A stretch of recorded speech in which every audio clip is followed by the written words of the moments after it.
வணக்கம் மக்களே, நான் உங்கள் அருண் நாகலிங்கம். நாம இன்னைக்கு அகோபிலம் நவ நரசிம்ம ஸ்தலத்துக்கு வந்திருக்கோம். காலையில அப்படியே ஒரு பனிப்பொழிவோடு கூடிய பறவைகள் சத்தத்தோடு கூடிய ஒரு காலையா இருந்துச்சு. சூப்பரா இருக்கு. அப்படியே ஒரு குளியலை போட்டு இப்பதான் வெளியில வந்திருக்கோம். இப்ப நேரம் காலை 7 மணி. 7 மணிக்கு நல்ல ஒரு அருமையான வெதரா இருக்கு. இந்த பக்கம் பாத்தீங்கன்னா அகோபிலம் கோவிலோட கோபுரம் உங்களுக்கு தெரியுது, அருமையா இருக்கு. இங்கிருந்து கோபுரத்தோடைய காட்சி பார்க்கலாம், அழகா தெரியுது. தமிழ்நாட்டு ஸ்டைல்ல இருக்கு இந்த கோவில். அங்க கொடிக்கம்பம், கல்லாலான கொடிக்கம்பம் இருக்கு, நுழைவு வாயில் இருக்கு. அப்படியே இந்த பக்கம் வந்தீங்கன்னா உங்களுக்கு சூரியன் காட்சி தருகிறார். 9 நரசிம்மரை நம்ம தரிசிக்க போறோம். அதுதான் நம்ம ட்ரிப்போட பிளானு. அது ஜீப்ல போறோம், சிலது நடந்து போறோம். ஆனந்தன், நாங்கள் இப்போ ஜுவால நரசிம்மர்லேருந்து மொத்தம் 4 நரசிம்மர் பார்க்கலான்னு நீங்கள் பிளான் பண்ணியிருக்கோம். அது எல்லாமே ஹில் ஸ்டேஷனு. அதில் ஃபஸ்ட்டு காலையில் இன்றைக்கி ஒரு நாள் ஃபஸ்ட்டு ப்ரோக்ராம் முடிச்சுட்டு வந்துட்டோம்னா நெக்ஸ்ட் டே ஈவினிங் கீழே ஒரு 5 நரசிம்மர் இருக்காரு, அவரையும் பார்த்துட்டு கிளம்பலான் இருக்கா பிளான்லாம். இப்போ கிளம்பிக்கிட்டே இருக்கோம். தேங்க்யூ. எல்லாரையும் சொல்லிட்டாரு. சொல்லுங்க. அண்ணனோட சேர்ந்து டிராவல் பண்ண போறோம். நாங்க ஃபர்ஸ்ட் டைம் வரோம். இவர் தான் நிறைய தடவை இங்க வந்திருக்காரு. இப்போ நம்ம ஒரு பழங்கால ஜீப்ல பாவனா நரசிம்மர் மற்றும் பார்கவ நரசிம்மர் கோயில்களை பார்க்க போகிறோம். இன்றைக்கி காலையில் ஒரு நல்ல ஜீப் கிடைக்குன்னு பார்த்தோம். பட் ஆனால் இந்த ஜீப் ஒரு ஆதி காலத்து ஜீப்பு. சமீபத்தில் இப்போ இந்த மழையில் அங்கங்கே தண்ணி தேங்கி கிடக்குது. இந்த ஜீப்பு அதில் ஃபாஸ்ட்டாக போகும்போது கீழே இருக்கிற தண்ணி உள்ளே மேலே எங்கள் ட்ரெஸ் மேலே படுது. அந்த அளவுக்கு ஓட்டையும் உடைசலமாக இருக்குது இந்த வண்டி. பட் ஆனால் இதில் போகிறது ஒரு ஜாலியாக தான் இருக்குது. இந்த ரோடு ரொம்ப செங்குத்தாக இருக்குது. அண்ட் தென் சில இடத்துல பார்த்தோம்னா ரோடே இல்லை, ஆஃப் ரோடு ரொம்ப மோசமாக இருக்குது. சமீபத்தில் இப்போ இந்த மழையில் நிறைய மாற்றங்கள் ரோட்டில் இருக்குது. ஃபஸ்ட்டு ஒரு 5 கிலோமீட்டர்ஸ் நல்ல ஒரு தார் ரோடு. ஏன்னா நம்ம கீழ் அகோபுலத்துலேருந்து மேல் அகோபுலத்துக்கு வரோம். அங்கே ஃபாரஸ்ட் டிபார்ட்மெண்ட்டு அந்த இடத்துல ஒரு செக் போஸ்ட் இருக்குது. அதுலேருந்து நம்ம ரைட்டில் திரும்புகிறோம். அங்கேருந்து ஒரு 14 கிலோமீட்டர் ஒரு ஆஃப் ரோடு ட்ரிப்பு. இது 2ஆம் உலகப் போரில் பயன்படுத்தப்பட்ட வில்லேஜ் ஜீப்னு நினைக்கிறேன். பட் ஆனால் அது இன்னும் இங்கே ஓடிக்கிட்டு தான் இருக்குது. சூப்பராக இருக்குது. இந்த ஜீப் டிரைவ் கிட்டத்தட்ட 1 மணி நேரமாவது ஆகும் நம்ம போய் கோயிலை சென்றடைய. நம்ம நடந்தும் வரலாம். மேல் அகோபுலத்திலேருந்து கோயில் சாமியை பார்த்துட்டு நம்ம வந்தோம்னு சொன்னால் பின்னாடி வலதுபுறத்தில் ஒரு பாதை போகும். அந்த பாதையில் நம்ம வந்தோம்னு சொன்னால் கிட்டத்தட்ட 7 கிலோமீட்டர் டிஸ்டன்ஸில் நம்ம இந்த பாவனா நரசிம்மர் கோயிலுக்கு நம்ம வரலாம். அதுக்கு ஆகக்கூடிய நேரம்னு பார்த்திங்கன்னா கிட்டத்தட்ட 2.5 மணி நேரம் ஆகும். சாதாரணமாக நடந்தீங்கன்னா கொஞ்சம் ரெஸ்ட் எடுத்தால் 3 மணி நேரம் ஆகும். திருப்பியும் அதேமாதிரி 2-2.5 மணி நேரத்தில் நீங்கள் திருப்பியும் வந்துடலாம். உங்களுக்கு லாங்கஸ்ட் ட்ரெக்கிங் அப்படின்னு பார்த்தீங்கன்னா இந்த காட்டுக்குள்ளே, நல்லமலை காட்டுக்குள்ளே இருக்கக்கூடிய நரசிம்மர் கோவிலில் இதுதான் காட்டு. இந்த பாவனா நரசிம்மர் கோவில் மட்டும்தான் காட்டினுடைய மையப்பகுதியில் இருக்குது. அதுவும் பாவனா நதிக்கரையில் அமைஞ்சிருக்கு.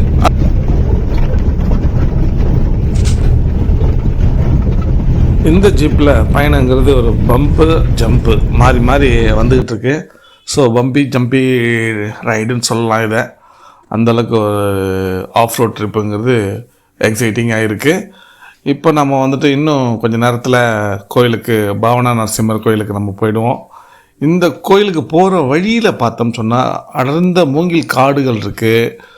அது மட்டும் இல்லாமல் உலகத்திலேயே பார்த்தோம்னா வளமான மண்ணாக இருக்கக்கூடிய இந்த இடம் செம்மரங்கள் அதிகமாக வளரக்கூடிய ஒரு இடமா இருக்குது. அதனால் செம்மர கடத்தல் இந்த காடுகளில் அதிகம். நீங்கள் நிறைய முறை பேப்பரில் இல்லை டிவியில் நியூஸில் நீங்கள் பார்த்துருப்பீங்க. நல்லமலை மலைத்தொடரில் அடிக்கடி செம்மர கடத்தல் நடக்குது அப்படின்ட்டு. அந்த இடத்துல தான் இப்போ நாம் இருக்கோம். ஒரு வழியாக கோவிலுக்கு நம்ம வந்துட்டோம். கிட்டத்தட்ட 1 மணி நேரம் 10 நிமிஷம் ஆச்சு இந்த ஜீப்பில் இந்த கோயிலுக்கு சேர்றதுக்கு. விஷ்ணுவோட 4வது அவதாரமான மனித உடலும் சிங்கத்தின் தலையும் கொண்ட நரசிம்மரை வழிபடும் மையமாக இந்த கோயில் உள்ளது.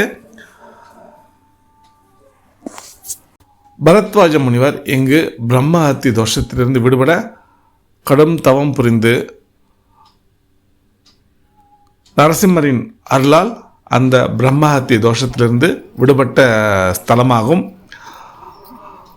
மேலும் நரசிம்ம அவதாரத்தில் இறைவனை மணக்க மகாலட்சுமி வேடுவ குலத்தில் பிறந்து ஒரு பழங்குடி பெண்ணாக மறுபிறவி எடுத்து மகாலட்சுமி தாயார் நரசிம்மரை அடைந்த ஸ்தலமாக இது கருதப்படுகிறது.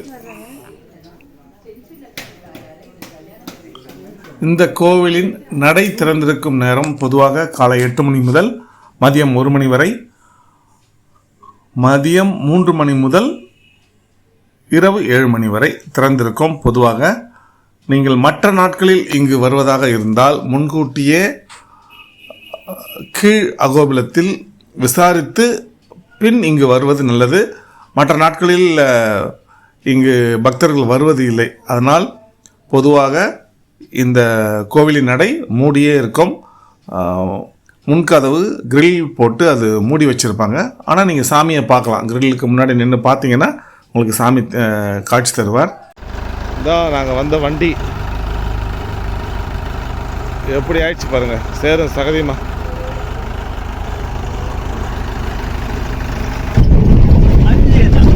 பாவன நரசிம்மரின் தரிசனம் கிடைத்தது. அடுத்ததான் நாம் இப்போது பார்கவ நரசிம்மர், அவர் அந்த கோயிலுக்கு நம்ம இப்போ போயிட்டுருக்கோம். மழைக்காலங்களில் இங்கு வருவதற்கு ஜீப் மூலம் வருவதற்கு உண்டான சாலை வழி அடைக்கப்பட்டிருக்கும் வனத்துறையினால்.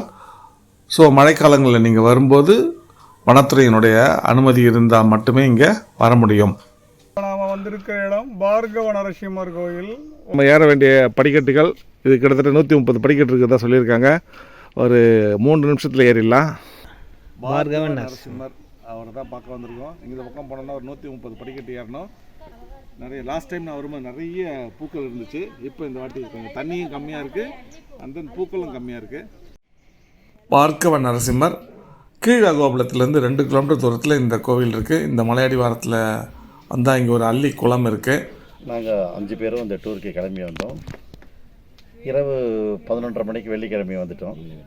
ஸோ நல்ல ஒரு ரூம் கிடச்சிது. அந்த ரூமில் அழகாக ஸ்டே பண்ணோம், தூங்கினோம். மறுநாள் காலையில் ஜஸ்ட் ஒரு டீ குடிக்கலான்னு ஒரு பிளான் பண்ணோம். அந்த பிளானிங்கில் போயிட்டு ஒரு வண்டியை கண்டுபிடிச்சிட்டோம். டூரை மாற்றினோம். போயிட்டு மற்ற டூரில் எல்லா நரசிம்மரையும் அழகாக சிரிச்சிட்டோம். கடைசி நரசிம்மர் இவர் வந்து சூரியனுக்கு அதிபதியான நரசிம்மர். இவர் கோவிலத்தில் இது வந்து 9வது நரசிம்மர், அதுவும் சூரியனுக்கு உகந்த ஸ்தலம். இதில் பார்கவ நரசிம்மர் சூரியனுக்கு அதிபதியானவர். இங்கே வந்து பார்த்தோம்னா பெருமாள் எப்படி காட்சி கொடுக்குறாருன்னா, ஒரு பக்கத்தில் வந்து இது தோளில் வந்துட்டு மகாலட்சுமி தாயாரும், ஒரு கையில் வந்துட்டு இரண்யகசிபியோட தலையும் வச்சுருக்காரு. மற்றபடி சங்கு சக்கரதாரியாக இருக்கார். 4 புஜங்கள் கொண்டவராக, 4 கரங்களை கொண்டவராக காட்சி அளிக்கிறாரு. பரசுராமருக்காக இந்த நரசிம்ம அவதாரம் காட்சி கொடுத்த இடம் இந்த இடம். இந்த வீடியோ உங்களுக்கு பிடிச்சிருந்தா லைக் பண்ணுங்கள், ஷேர் பண்ணுங்கள். இது வரைக்கும் நீங்கள் எங்களுக்கு சப்ஸ்கிரைப் பண்ணலைன்னா இம்மிடியட்டாக சப்ஸ்கிரைப் பண்ணுங்கள். மற்றும் ஒரு வீடியோவில் சந்திப்போம். நன்றி, வணக்கம்.